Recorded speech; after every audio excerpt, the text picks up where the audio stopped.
네, 세 번째 마지막 소주제입니다. 상을 받을 사람. 네, 상을 받을 사람입니다. 예수님께서 이 세상에 오신 목적 중 하나가 바로 화평이 아닌 검을 주러 오셨다라고 말씀하시면서 예수님을 따르는 삶을 사는 사람들은 예수님으로 인해 미움받게 될 것을 말씀하시고 나서 자기 목숨을 잃는 한이 있더라도 예수 그리스도를 따르라고 말씀하셨습니다. 그렇다면 이 시점에서 인간의 마음 안에 드는 생각은 목숨을 다하여 예수 그리스도를 따랐을 때 인생의 결말이 무엇인지 궁금할 것입니다. 그래서 예수님께서는 그와 같이 목숨을 다하여 예수 그리스도를 따를 때 어떠한 인생의 결말을 맞게 되는지 마태복음 10장 40절에서 42절 사이에서 말씀하고 계십니다. 한 구절씩 한번 구체적으로 살펴보겠습니다. 예, 같이 읽겠습니다. 마태복음 10장 40절. 너희를 영접하는 자는 나를 영접하는 것이요. 나를 영접하는 자는 나를 보내시는 이를 영접하는 것이니라.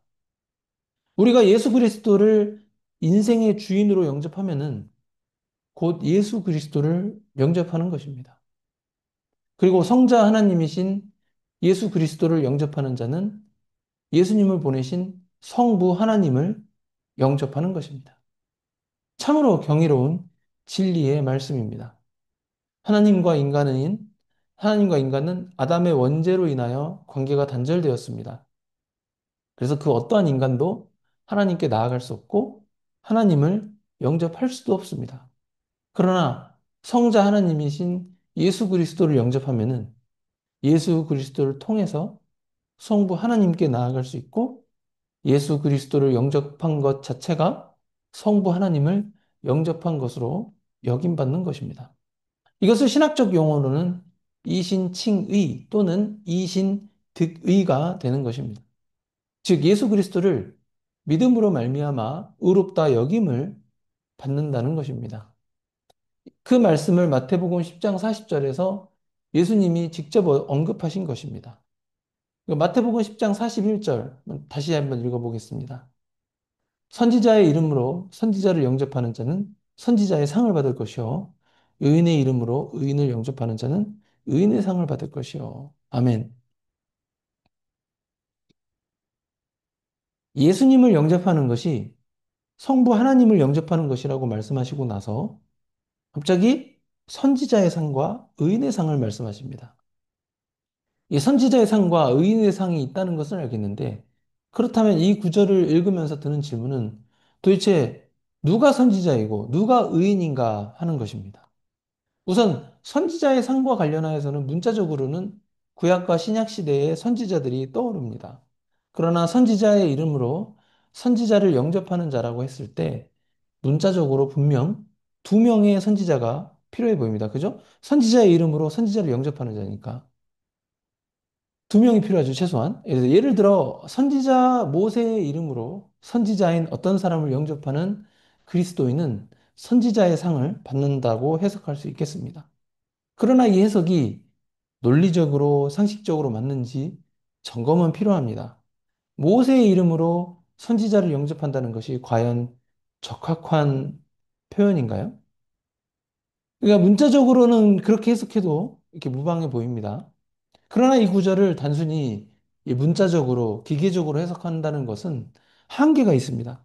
왜냐하면 우리는 선지자의 이름으로라는 문구를 굳이 구약이나 신약의 선지자로 예를 들어 지정할 필요가 없이 참 선지자이신, 그러니까 참된 선지자이신 예수 그리스도가 있기 때문에 이 구절에 대해서 보수적으로 예수님으로 좁혀, 그러니까 선지자의 이름으로 했을 때 예수님의 이름으로라고 이렇게 보수적으로 이렇게 좁게 해석하는 것이 안전한 성경 해석입니다.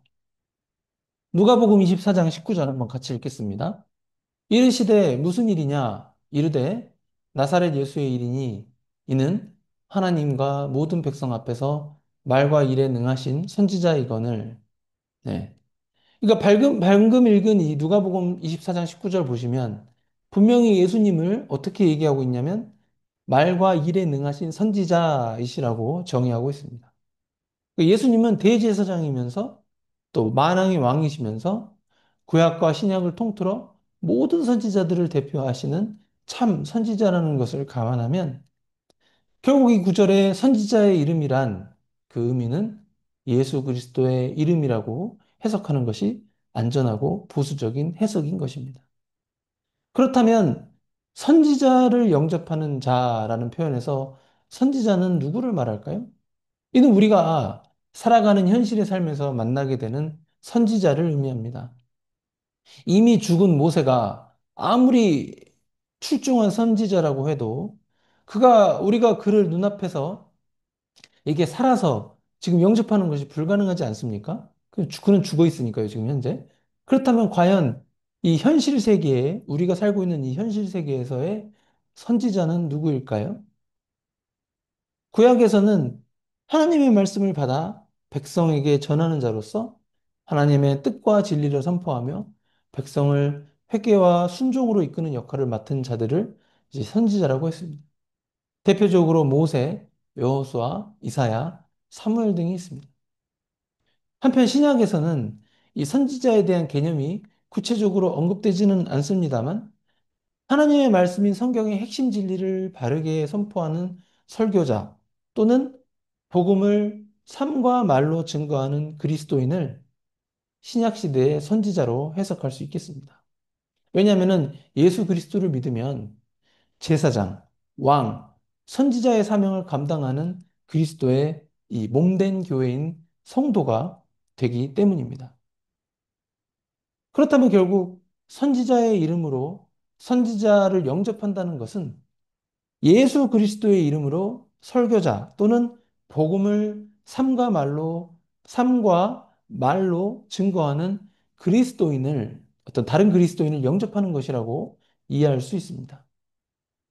이와 같이 예수 그리스도의 이름으로 설교자와 복음 증거하는 그리스도인을 영접하는 그리스도인은 선지자의 상을 영원한 생명의 삶에서 받고 누린다는 거룩하고 복된 약속인 것입니다. 다음은 의인의 이름으로 의인을 영접하는 자는 의인의 상을 받을 것이요 라고 하는 것인데 사도 바울이 말한 것을 참고하면 이 구절은 쉽게 해석이 됩니다. 로마서 3장 10절 한번 같이 읽어보겠습니다. 기록된 바 의인은 없나니 하나도 없으며 사도 바울은 인간에 대해서 정의할 때 이 세상의 어떠한 인간도 의인이 아니라고 단언하면서 인간이라는 존재는 전적으로 부패하고 이 타락한 존재라는 것을 깨닫게 합니다. 그러나 예수님은 의인의 이름을 언급합니다. 여기서 말하는 의인은 예수 그리스도를 의미한다고 해석하는 것이 보수적으로 안전합니다. 근거는 사도행전 7장 52절입니다. 한번 같이 읽겠습니다. 사도행전 7장 52절. 너희 조상들이 선지자들 중에 누구를 박해하지 아니하였느냐? 의인이 오시리라 예고한 자들을 그들이 죽였고 이제 너희는 그 의인을 잡아준 자요 살인한 자가 되나니. 그러니까 이 구절에 따르면 예수 그리스도를 의인으로 칭하고 있습니다. 그래서 예수 그리스도의 이름으로 의인을 영접하는 자로 봐야 하는 것입니다. 그렇다면 의인을 영접한다는 부분은 어떻게 해석해야 할까요? 이는 이신칭의 교리를 적용하면 쉽게 이해가 됩니다. 다시 말해서 인간은 모두 죄인이고 의인이 아니지만 예수 그리스도를 믿으면 하나님께서 의인으로 여겨주시고 간주해 주시는 은혜를 고려해 해야 합니다. 그래서 의인의 이름으로 의인을 영접한다는 성경 구절은 결국 예수 그리스도의 이름으로 하나님이 의인으로 여겨 주시는 다른 그리스도인을 영접하는 것으로 해석해야 합니다. 따라서 예수 그리스도의 이름으로 이 성도를 영접하는 그리스도인은 의인의 상을 받게 되는 것입니다. 이 두 부분을 모두 이해하게 되면 결국 선지자의 상과 의인의 상은 모두 예수 그리스도의 상이 되는 것입니다. 아멘? 왜냐하면 예수님이 참된 선지자이시고 죄가 없으신 온전한 의인이시기 때문입니다. 마태복음 10장 42절 한번 같이 읽겠습니다. 또 누구든지 제자의 이름으로 이 작은 자 중 하나에게 냉수 한 그릇이라도 주는 자는 내가 진실로 너희에게 이르노니 그 사람이 결단코 상을 잃지 아니하리라 하시니라. 아멘. 이 구절은 우리로 하여금 더 큰 은혜를 받게 합니다. 왜냐하면 예수님의 이름이 아닌 제자의 이름으로 이 작은 자 중 하나에게 냉수 한 그릇이라도 주는 자는 결단코 상을 잃지 아니한다고 말씀하시기 때문입니다. 제자의 이름이라고 할 때 제자가 누구입니까? 문자적으로는 예수님의 12제자이긴 합니다만 열두 제자의 육체는 지금 다 사망했잖아요. 그리고 지금 그들은 천국에 있습니다. 그래서 여기서 말하는 제자의 범위는 더욱 확장됩니다. 예수님께서 마태복음 28장에서 너희는 가서 모든 민족을 제자로 삼으라는 명령을 주셨기 때문에 우리가 만나는 그리스도인들 중 예수님의 제자가 된 자들이 있다면 그 제자의 이름으로 그 작은 자 중 하나에게 냉수 한 그릇이라도 주는 자는 천국에서 상을 받게 된다는 것입니다. 그렇다면 작은 자는 누구입니까? 예, 작은 자란 믿음이 작은 자입니다. 이 몸이 작은 자가 아니에요. 예, 예, 작은 자라고 해서 키나 몸이 작은 자라고 이 문자적으로 해석하면 안 됩니다. 그런데 믿음이 작은 자의 특징이 어떠합니까? 예, 마태복음 6장 30절 한번 같이 읽어보겠습니다. 오늘 있다가 내일 아궁이에 던져지는 들풀도 하나님이 이렇게 입히시거든 하물며 너희일까 보냐 믿음이 작은 자들아. 마태복음 8장 26절. 예, 같이 읽겠습니다. 예수께서 이르시되 어찌하여 무서워하느냐 믿음이 작은 자들아 하시고 곧 일어나사 바람과 바다를 꾸짖으시지 아주 잔잔하게 되거늘. 믿음이 작은 자들은 예수 그리스도를 믿는데 이 인생의 풍파를 만나면 무서워하고 두려워합니다. 그리고 예수 그리스도를 믿지만 아직은 그 믿음이 장성한 분량에 이르지 못하여서 의식주를 걱정하는 성향이 있습니다.